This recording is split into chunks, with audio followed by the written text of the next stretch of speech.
Pada Oktober 2022, aku dan Sanjiang menerima surat dari pemimpin yang meminta kami untuk bekerja sama dalam mengawasi pekerjaan video. Kami berdua cukup senang menerima surat tersebut. Malam itu, Sanjiang tidur lebih dahulu, dan aku memperhatikan bahwa balasan kami kepada pemimpin tampak agak sederhana. Jadi aku menambahkan beberapa pemikiranku sendiri di bagian akhir. Setelah beberapa saat, Sang Jiang bangun, dan aku memberitahunya bahwa aku telah membuat beberapa tambahan. Tanpa diduga, Sang Jiang dengan nada menggurui, berkata bahwa aku bertindak secara diktatorial dan menyuruhku untuk merenungkan niatku. Aku sangat terkejut dan berpikir, aku hanya menambahkan beberapa pemikiranku sendiri dan tidak mengubah isi aslinya. Bagaimana aku bertindak secara diktatorial? Bisa-bisanya kau menggurui aku tanpa memahami situasinya. Aku membela diriku dengan beberapa patah kata.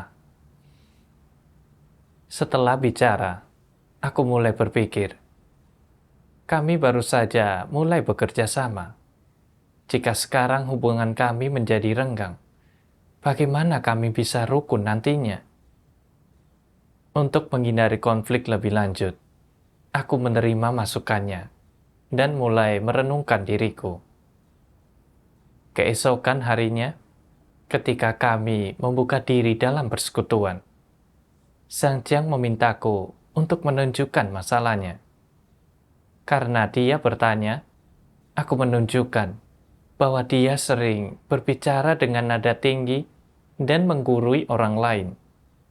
Wajah Sang Jiang langsung berubah masam, dan dia berkata bahwa dia tidak memiliki persoalan seperti itu. Setelah melihat sikapnya yang kaku dan keengganannya untuk menerima apa yang kukatakan, aku takut jika kuteruskan, hubungan kami akan menjadi renggang. Jadi aku berkata, mungkin aku tidak melihat hal ini dengan jelas. Jika kau berpikir kau tidak memiliki persoalan itu, mungkin aku yang salah. Setelah mengatakan itu, aku mengubah topik pembicaraan dan melihat ekspresinya melunak. Aku merasa lega. Setelah itu, aku mulai bersikap lebih hati-hati saat bersama Sang Jiang. Untuk menghindari konflik dengan Sang Jiang, aku biasanya menunggunya untuk menyampaikan pendapatnya terlebih dahulu selama diskusi kerja. Dan jika pendapatnya mirip denganku, aku akan mengikuti pendapatnya. Namun, jika pandangan kami berbeda, aku akan berusaha menyampaikannya dengan sebijaksana mungkin dan membiarkan dia yang memutuskan. Jika dia tidak dapat menilai mana yang benar, kami akan bertanya kepada pemimpin. Suatu kali, beberapa saudara-saudari menulis dan bertanya tentang prinsip-prinsip pembuatan video. Aku memperhatikan bahwa jawaban Sang Jiang tidak cukup tepat di satu bagian karena agak kaku. Aku tahu bahwa jawabannya kemungkinan besar akan menyesatkan orang lain. Tetapi aku merasa, jika aku menyampaikannya secara langsung, kemungkinan besar Sang Jiang tidak akan mau mendengarnya. Jadi, aku tidak ingin menyebutkannya. Namun, kemudian aku berpikir tentang bagaimana Tuhan menuntut kita untuk jujur dan mempertahankan pekerjaan gereja. Jadi, aku menunjukkan persoalan ini kepada Sang Jiang. Namun, Sang Jiang tidak menerima apa yang kukatakan dan mencari alasan untuk membenarkan dirinya. Meskipun akhirnya, dia menyadari bahwa apa yang telah dia tulis tidak pantas dan setuju untuk mengizinkanku mengeditnya. Aku merasa lelah Setelah perselisihan itu, aku berpikir, akan lebih baik jika aku tidak mengatakan apa-apa. Menyampaikan hal-hal semacam ini hanya akan menimbulkan perdebatan dan membuat keadaan menjadi canggung di kemudian hari. Jika aku tidak menyebutkannya, kami semua akur, dan aku merasa lebih nyaman. Cepat atau lambat, wataknya akan membuatnya menemui jalan buntu dan gagal. Aku akan membiarkan Tuhan mengatur situasi untuk memangkasnya nanti. Aku tak akan mengambil risiko dengan menyinggung perasaannya. Beberapa saat kemudian, karena sering terdapat penyimpangan dalam video yang dibuat oleh saudara-saudari, aku menyarankan agar kami menganalisis persoalannya dan mempelajari prinsip-prinsipnya bersama-sama. Sang Hyang tidak senang dan berkata, prinsip-prinsip ini sudah cukup jelas. Siapapun dapat memahaminya dalam sekejap. Mengapa kita perlu mempelajarinya? Aku berpikir, kesalahan-kesalahan sebelumnya disebabkan oleh sikap kami yang tidak peduli terhadap prinsip-prinsip. Kami pikir kami telah memahami prinsip-prinsipnya, tetapi sebenarnya kami tidak memahaminya. Jika kami tetap tidak mempelajarinya dengan benar sekarang, bukankah sama saja dengan sebelumnya? Itu tidak akan berhasil. Jika kami tidak mempelajari prinsip-prinsip ini, kami akan terus membuat masalah yang terkait prinsip. Jadi, aku ingin menyampaikan hal ini kepada Sang Hyang. Tetapi ketika hendak menyampaikannya, aku menjadi ragu dan berpikir, posisi Sang Hyang sudah jelas. Dia tidak ingin belajar. Jika aku tidak lagi menyampaikannya, paling tidak kami bisa menjaga keadaan tetap damai. Jika aku bersekutu kepadanya tentang hal itu, kami hanya akan berdebat lagi. Jika dipikir-pikir, betapa tak nyamannya perasaanku selama berhari-hari setelah setiap perdebatan. Aku tidak berani menyampaikannya lagi. Setelah itu, aku perlahan-lahan berhenti mempelajari prinsip-prinsip. Karena saudara-saudari tidak benar-benar masuk ke dalam prinsip-prinsip tersebut. Penyimpangan dalam produksi video terus berlanjut dengan sedikit perbaikan. Tak lama kemudian, pemimpin memintaku dan saudara-saudari lainnya untuk menulis evaluasi tentang Sang Hyang. Ketika dia melihat bahwa Sang Hyang terus-menerus tidak dapat bekerja sama dengan orang lain, dan hal ini memengaruhi tugasnya, pemimpin memberhentikannya. Aku sangat senang, karena akhirnya aku tidak perlu lagi bekerja sama dengan Sang Hyang. Namun, keesokan harinya, pemimpin mengirim surat yang mengatakan bahwa karena video kami sudah begitu lama tidak membuahkan hasil, tim kami pun dibubarkan. Setelah mendengar hal ini, aku tertegun dan berpikir, aku bahkan belum memberikan yang terbaik dalam tugas ini, dan sekarang semuanya berakhir. Selama beberapa bulan terakhir, aku telah bekerja sama dengan Sang Hyang tanpa prinsip, bertindak sebagai penyenang orang, menghindari konflik, sampai-sampai aku bahkan jarang mengutarakan pendapatku, apalagi mencurahkan hati dan jiwaku untuk menyelesaikan pekerjaan dengan baik.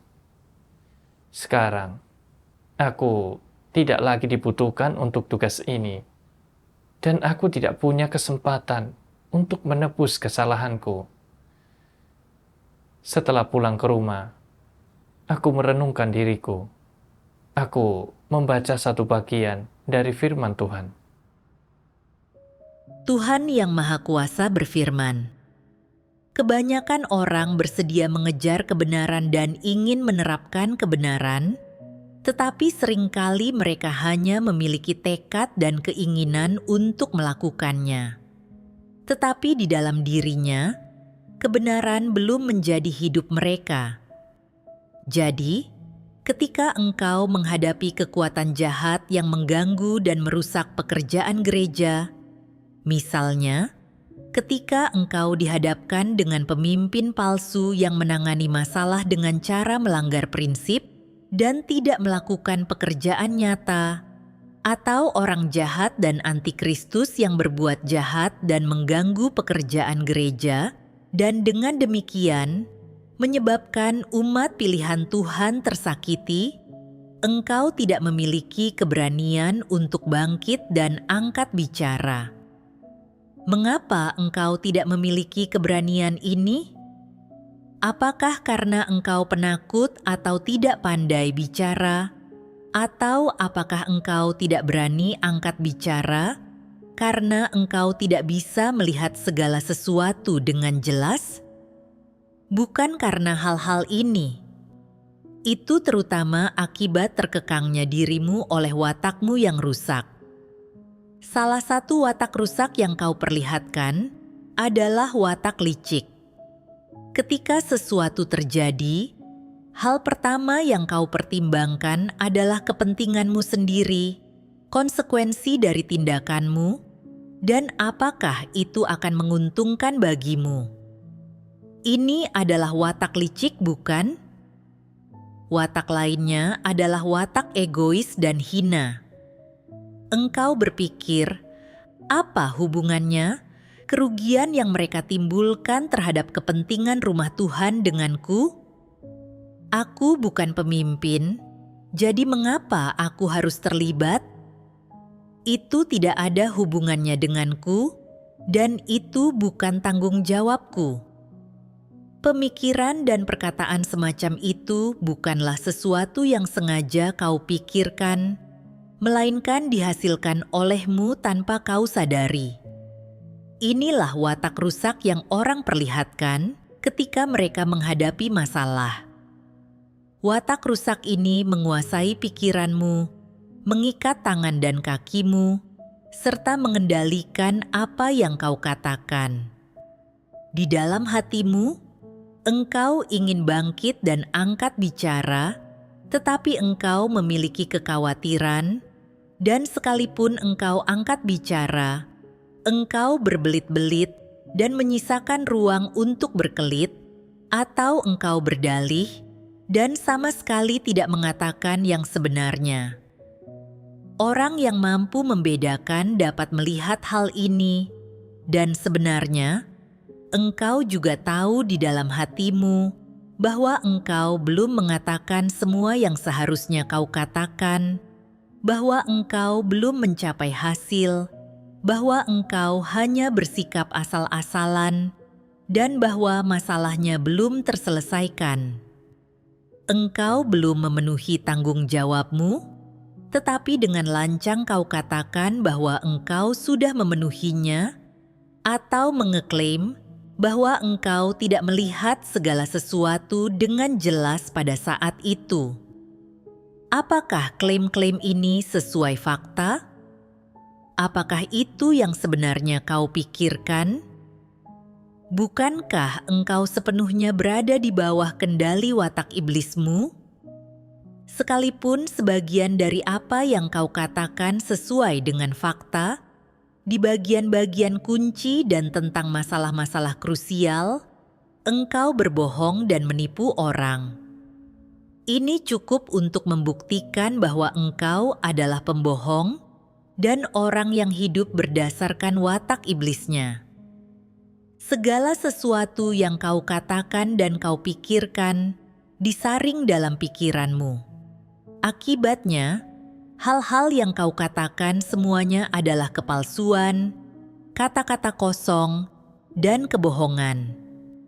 Sebenarnya, semua itu bertentangan dengan fakta, perkataan yang diucapkan untuk membenarkan dirimu sendiri dengan menggunakan dalih yang licik, perkataan yang demi kepentinganmu sendiri.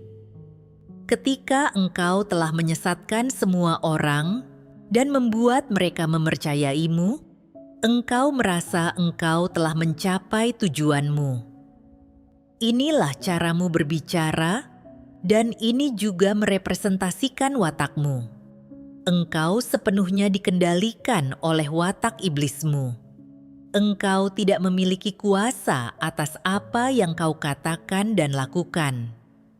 Engkau tidak mampu mengatakan apa yang sebenarnya kau pikirkan atau mengatakan yang sebenarnya, sekalipun engkau ingin melakukannya.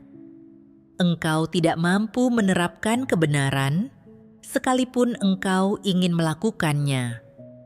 Engkau tidak bisa memenuhi tanggung jawab yang seharusnya kau penuhi, sekalipun engkau mau. Segala sesuatu yang kau katakan, segala sesuatu yang kau lakukan, dan setiap perilakumu adalah penipuan, dan semuanya itu asal-asalan. Engkau sepenuhnya dibelenggu dan dikendalikan oleh watak iblismu. Sekalipun engkau ingin menerima dan menerapkan kebenaran, engkau tidak berkuasa atas dirimu sendiri. Watak iblismu mengendalikanmu, jadi engkau hidup berdasarkan watak ini dan mengatakan serta melakukan apapun yang kau inginkan. Engkau telah sepenuhnya menjadi boneka dari daging yang rusak. Engkau telah menjadi alat iblis. Sesudahnya, engkau merasa menyesal karena sudah sekali lagi mengikuti daging yang rusak dan bertanya-tanya, bagaimana engkau bisa gagal menerapkan kebenaran. Engkau berpikir, aku tidak mampu mengalahkan daging seorang diri. Aku harus berdoa kepada Tuhan. Aku tidak bertindak menghentikan mereka yang mengganggu pekerjaan gereja, dan hati nuraniku menuduhku. Aku sudah bertekad bahwa jika ini terjadi lagi, aku harus bertindak dan memangkas mereka yang melakukan perbuatan buruk dengan sembrono dalam pelaksanaan tugas mereka dan mengganggu pekerjaan gereja, agar mereka berperilaku baik dan tidak lagi bertindak seenaknya. Setelah akhirnya mengumpulkan keberanian untuk angkat bicara, engkau menjadi takut dan mengambil langkah mundur. Begitu orang itu marah dan menggebrak meja. Apakah engkau mampu memegang kendali? Apa gunanya tekad dan ketetapan hatimu? Keduanya tidak berguna. Engkau tidak pernah mencari kebenaran, apalagi menerapkannya. Engkau hanya terus berdoa, menyatakan ketetapan hatimu, bertekad, dan berikrar di dalam hatimu. Dan apa hasilnya? Engkau tetaplah seorang penyenang orang. Engkau tidak terbuka mengenai masalah yang engkau hadapi. Engkau tidak peduli dengan orang-orang jahat saat engkau melihatnya. Engkau tidak bereaksi ketika seseorang berbuat jahat atau menimbulkan gangguan, dan engkau tetap tidak peduli ketika engkau secara pribadi tidak terkena dampaknya. Engkau berpikir, aku tidak mengatakan apapun yang tidak ada sangkut pautnya denganku. Sepanjang itu tidak merugikan kepentinganku, kesombonganku, atau citraku, aku tidak akan memedulikan semuanya tanpa kecuali. Aku harus sangat berhati-hati karena burung yang menjulurkan lehernya adalah burung yang tertembak. Aku tidak akan melakukan sesuatu yang bodoh. Engkau dengan sepenuhnya dan tanpa tergoyahkan dikendalikan oleh watak rusakmu, yaitu kejahatan, kelicikan, keras kepala, dan kemuakan akan kebenaran. Watak rusak itu makin sulit untuk kau tanggung dibandingkan ikat kepala emas pengencang yang dikenakan si kera sakti. Hidup di bawah kendali watak yang rusak sungguh melelahkan dan menyiksa. Setelah membaca firman Tuhan, aku menyadari bahwa kurangnya keberanianku untuk menunjukkan persoalan Sangjang. Bukan karena watak Sangjang yang mendominasi atau congkak, melainkan karena aku dikendalikan dengan kuat oleh naturku yang licik dan egoistis. Hampir setiap kali sebelum berbicara, aku akan terlebih dahulu mempertimbangkan apakah aku mungkin menyinggung perasaan Sangjang, dan jika ada sesuatu yang tidak disukainya, sekalipun itu bermanfaat bagi pekerjaan, aku tidak akan mengatakannya. Setelah memikirkan kembali, saat pertama kali aku mulai bekerja dengan Sangjang, ketika melihat dia sulit diajak bergaul, aku segera menetapkan prinsip untuk diriku. Hindari konflik, jangan menyinggung masalahnya, dan pertahankan hubungan yang baik. Ketika melihat ada bagian dari jawaban Sangjang yang kurang tepat, aku menunjukkan masalahnya, yang berujung pada perdebatan, sehingga membuat interaksi kami menjadi canggung.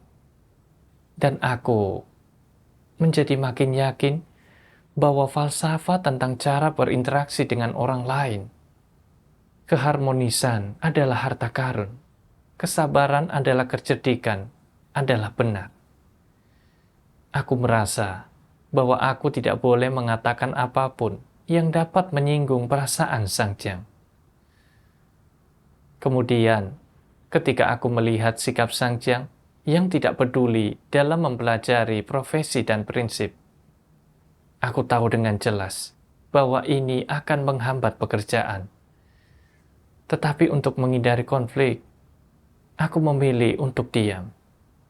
Akibatnya, karena saudara-saudari tidak memahami prinsip-prinsip dalam membuat video, banyak pekerjaan menjadi sia-sia.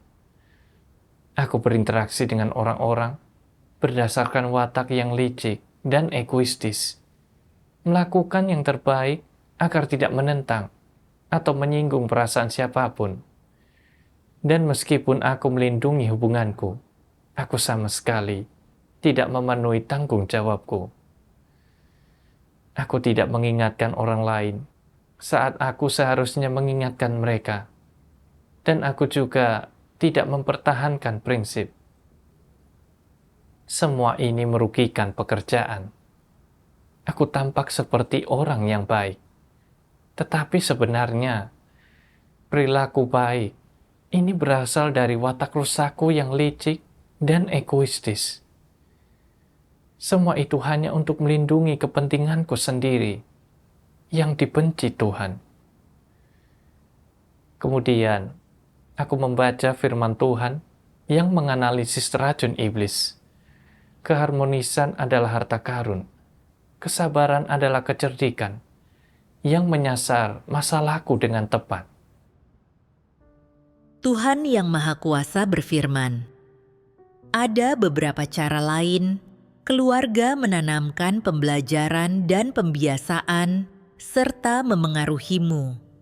Seperti dengan pepatah, keharmonisan adalah harta karun, kesabaran adalah kecerdikan. Anggota keluargamu sering mengajarimu, bersikap baiklah kepada orang lain, jangan bertengkar dengan siapapun, dan jangan mencari musuh. Jika engkau punya terlalu banyak musuh, engkau tidak akan bisa memiliki kedudukan yang kuat dan stabil di tengah masyarakat. Dan jika ada terlalu banyak orang yang membencimu dan berusaha merugikanmu, engkau tidak akan aman. Keluarga dan orang-orang yang kau kasihi bisa menghadapi ancaman kapan saja, dan engkau bahkan mungkin menghadapi kesulitan dan rintangan dalam karir dan pekerjaanmu. Jadi, kau harus belajar bahwa keharmonisan adalah harta karun. Kesabaran adalah kecerdikan.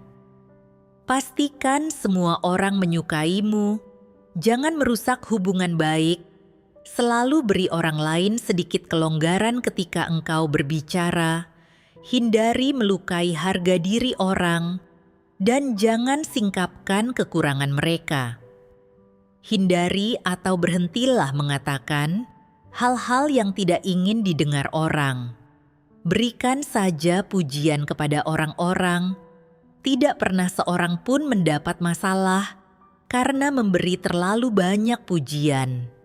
Kau harus belajar menunjukkan kesabaran dan berkompromi, baik dalam masalah besar maupun kecil, karena kompromi akan membuat konflik jauh lebih mudah untuk diselesaikan. Engkau lihat, terkadang keluargamu menanamkan kedua gagasan dan pandangan ini ke dalam dirimu. Di satu sisi, engkau harus bersikap baik kepada orang lain. Di sisi lain, engkau harus sabar, tidak bicara sembarangan, dan jika ada sesuatu yang ingin kau katakan, engkau harus tutup mulutmu rapat-rapat sampai tiba di rumah, baru kemudian memberitahukannya kepada keluargamu. Atau yang lebih baik lagi, jangan beritahukan kepada keluargamu sama sekali, karena rahasia bisa saja bocor. Begitu apa yang kau katakan bocor, keadaan tidak akan baik bagimu. Untuk memiliki kedudukan yang kuat dan stabil, serta bertahan hidup di masyarakat ini, orang harus belajar untuk sabar dan menjadi penyenang orang. Engkau harus licin dan licik dalam perkataan dan tindakanmu. Engkau tidak boleh begitu saja mengatakan apa yang ada di benakmu. Jika engkau langsung mengatakan apa yang ada di benakmu, itu benar-benar bodoh. Orang semacam ini selalu disukai oleh sebagian orang di gereja karena mereka tidak pernah melakukan kesalahan besar dan tidak pernah menampakkan belangnya. Pendapat para pemimpin gereja dan saudara-saudari adalah bahwa mereka rukun-rukun saja dengan semua orang. Mereka suam-suam kuku dan tidak sungguh-sungguh dalam melaksanakan tugas mereka. Di luarnya, mereka sangat patuh dan penurut, melakukan apapun yang diminta dari mereka. Mereka tidak pernah menyakiti orang lain dengan perkataan mereka atau saat menangani hal-hal, dan mereka tidak pernah memanfaatkan siapapun.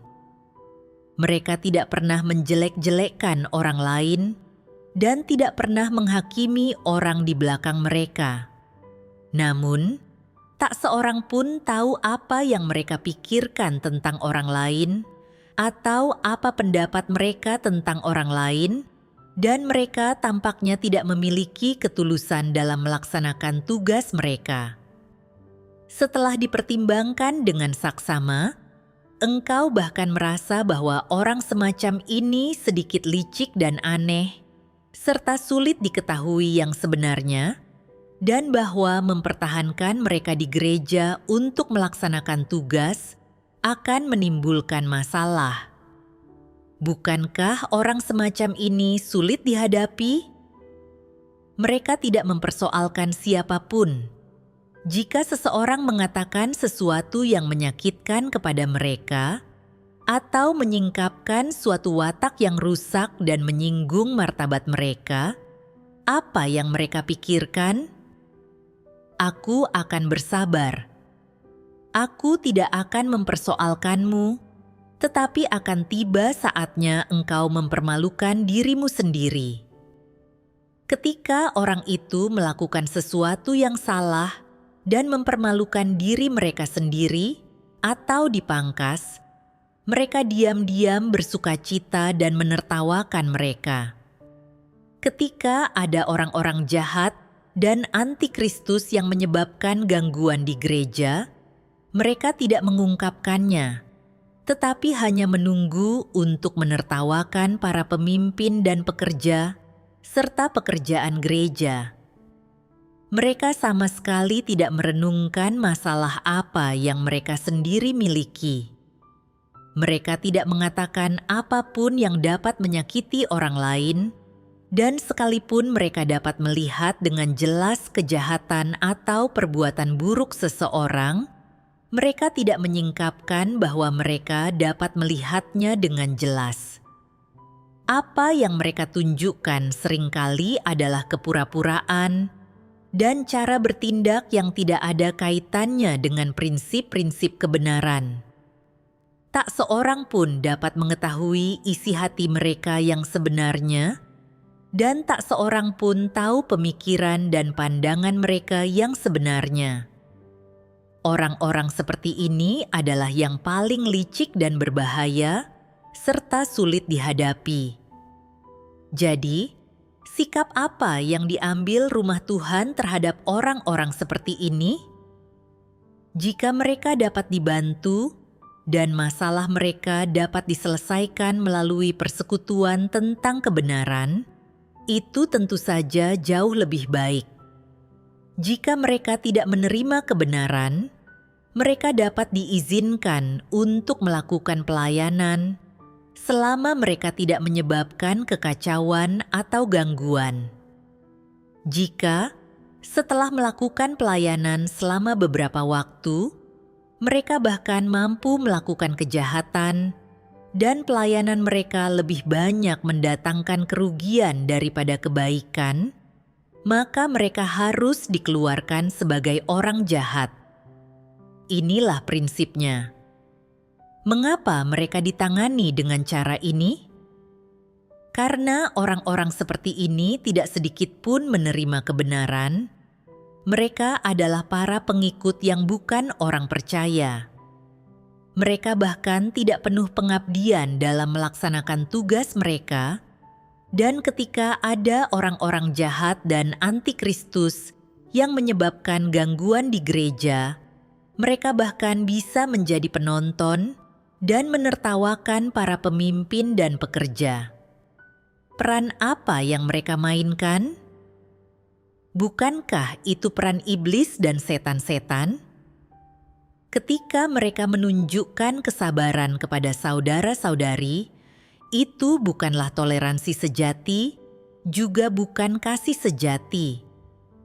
Mereka melakukannya untuk melindungi diri mereka sendiri dan menghindarkan diri mereka mendapat musuh atau membahayakan diri mereka sendiri. Mereka tidak menoleransi saudara-saudari untuk melindungi saudara-saudari. Mereka tidak melakukannya karena kasih, apalagi melakukannya karena mereka mengejar kebenaran dan karena mereka menerapkan prinsip-prinsip kebenaran. Sikap mereka sepenuhnya berpusat pada mengikuti arus dan menyesatkan orang lain. Orang-orang seperti itu adalah para penyenang orang dan orang yang licin bagai belut. Mereka tidak menyukai kebenaran dan mereka tidak mengejarnya, sebaliknya mereka hanya mengikuti arus. Setelah membaca firman Tuhan, aku merasa sangat sedih. Sedemikian lama, aku telah menjadi penyenang orang, terutama untuk menghindari permusuhan, dan agar hidupku bisa sedikit lebih nyaman. Aku mengikuti falsafah tentang cara berinteraksi dengan orang lain, yaitu keharmonisan adalah harta karun, kesabaran adalah kecerdikan, dan kompromi akan membuat konflik jauh lebih mudah untuk diselesaikan.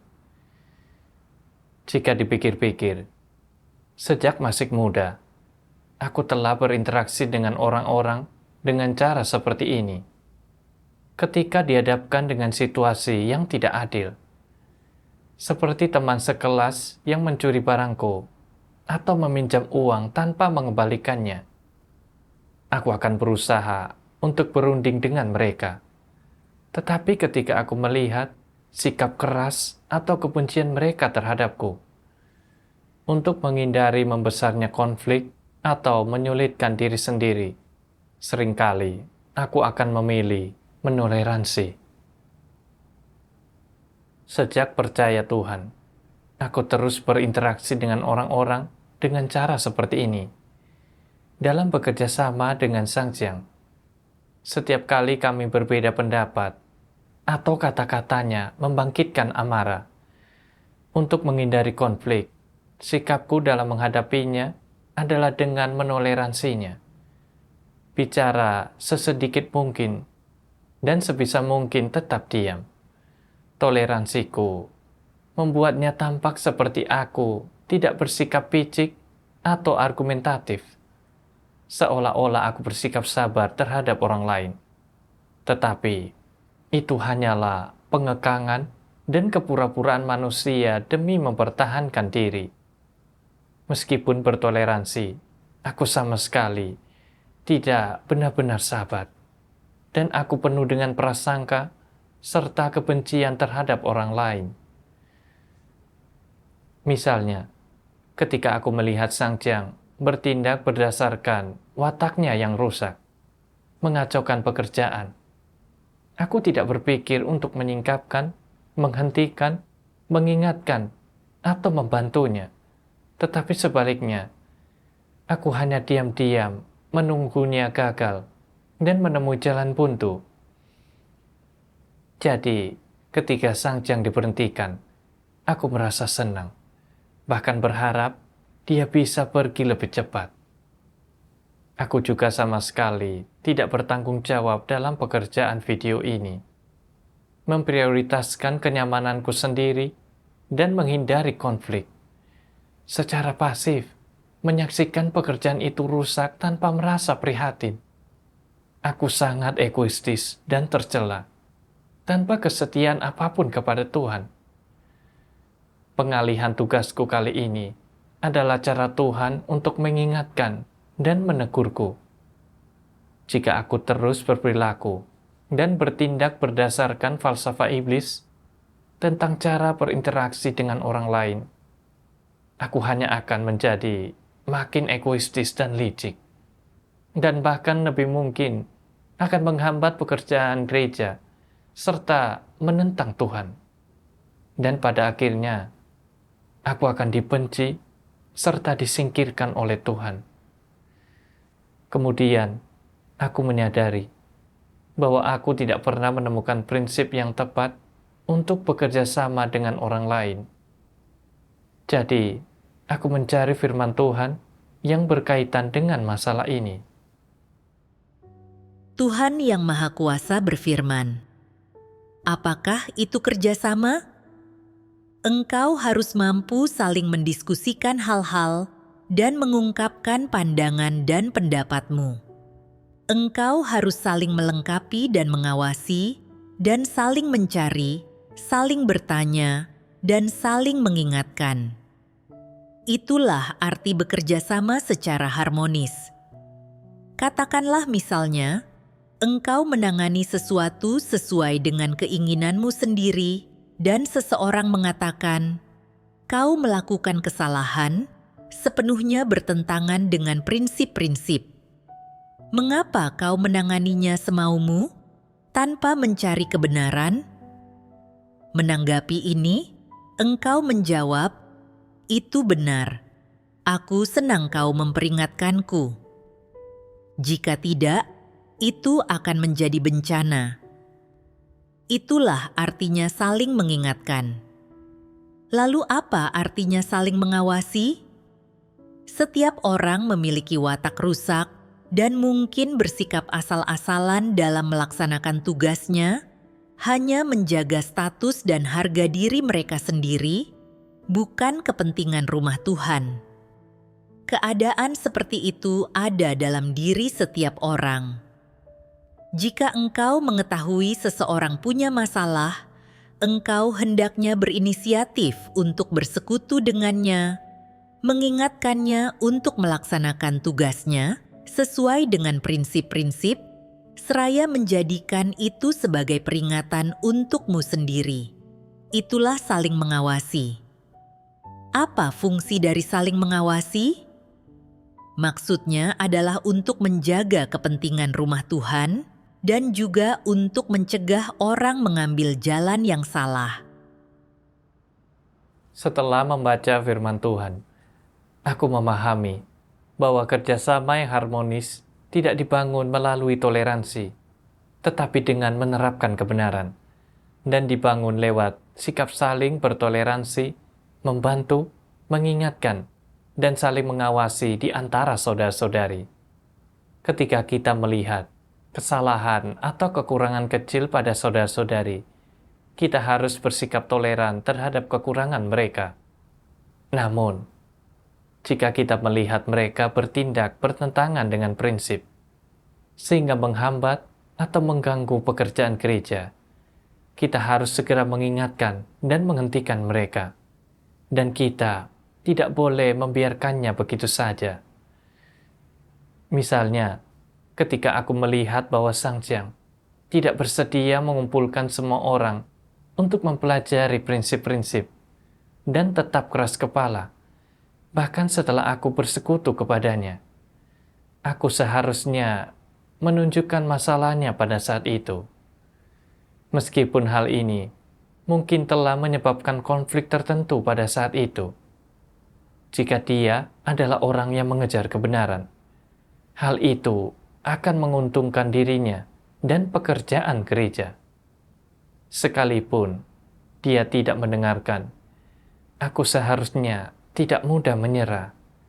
Sebaliknya, aku seharusnya bertahan dengan terus mengingatkan, memangkas, menegur, atau bahkan jika perlu melaporkan dan menyingkapkannya untuk mempertahankan prinsip-prinsip dan melindungi pekerjaan gereja. Hanya dengan cara inilah aku dapat memenuhi tanggung jawabku sebagai rekan kerja. Sebelumnya, aku pernah gagal karena mengandalkan toleransi untuk mempertahankan keharmonisan yang dangkal, tanpa memenuhi tanggung jawabku untuk mengingatkan atau mengawasi rekan kerjaku, atau melaporkan masalah. Hal ini membuat tidak adanya komunikasi dari hati ke hati, atau saling membantu dalam waktu lama. Dan akibatnya, tidak ada keharmonisan sejati dalam kerjasama kami. Seandainya aku menyampaikan masalah yang kulihat selama kerjasama kami untuk didiskusikan dan dikonsultasikan, serta melakukan apa yang akan bermanfaat bagi saudara-saudari dan pekerjaan gereja, pekerjaan video itu tidak akan mengalami kerugian yang begitu besar, dan aku akan memenuhi tanggung jawabku. Kemudian, aku dipilih menjadi pemimpin gereja.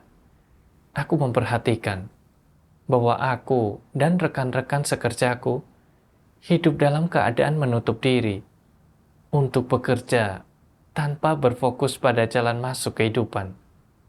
Dan kami jarang berkomunikasi tentang pekerjaan. Aku juga mendapati bahwa pengkhotbah tidak membantu kami dalam pekerjaan gereja dan melaksanakan tugasnya dengan sangat pasif. Aku ingin menyampaikan persoalan-persoalan tersebut.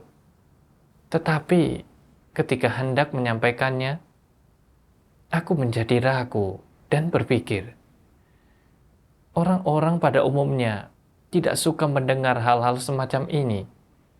Jika aku mengatakan hal ini, apakah akan menyebabkan ketidakharmonisan di antara kami? Namun, kemudian aku menyadari bahwa aku hanya berusaha untuk melindungi diriku lagi. Jadi aku pun berdoa kepada Tuhan untuk menyesuaikan keadaanku. Kemudian, aku membaca beberapa firman Tuhan. Tuhan Yang Maha Kuasa berfirman, "Bagi orang-orang seperti ini, selama mereka tidak sepenuhnya licik dan jahat, tetapi hanya memiliki beberapa pelanggaran dan masalah kecil, mereka seharusnya tetap dibantu dengan kasih. Tentu saja, akan lebih baik jika engkau mampu menerima kebenaran. Jika engkau tidak pernah menerima kebenaran, setidaknya engkau harus bisa menghindarkan dirimu dari melakukan kejahatan dan menyebabkan gangguan dan juga mampu melindungi kepentingan rumah Tuhan. Jika engkau melakukan pelayanan dengan cara ini, maka di masa depan, ketika Tuhan menentukan kesudahan manusia, hukuman yang engkau terima akan diringankan. Ini sudah merupakan kasih karunia Tuhan. Menerapkan dengan cara ini, tidak ada ruginya bagimu dan justru bermanfaat, bukan? Dari firman Tuhan, aku menemukan jalan penerapan. Aku tidak boleh hidup dengan mengandalkan falsafah iblis ketika menghadapi situasi. Dan sebaliknya, harus terlebih dahulu mempertahankan kepentingan rumah Tuhan serta meminimalkan pelanggaranku. Setelah menyadari hal ini, aku menunjukkan masalah yang dihadapi pengkhotbah dalam tugasnya. Saudari itu tidak menolak, dan sebaliknya, dia membuka diri serta membicarakan keadaannya dengan kami. Aku juga menyampaikan masalah kerjasama di antara kami sesama rekan kerja dan memberikan beberapa saran. Saudara-saudari sepelayanan merenungkan dan mengenal dirinya sendiri. Setelah itu, segalanya berubah menjadi lebih baik. Aku menyadari bahwa hanya dengan menerapkan sesuai dengan firman Tuhan, barulah bisa ada keharmonisan sejati dalam kerjasama. Dan ini dapat membawa rasa damai dan tenang ke dalam hati kita.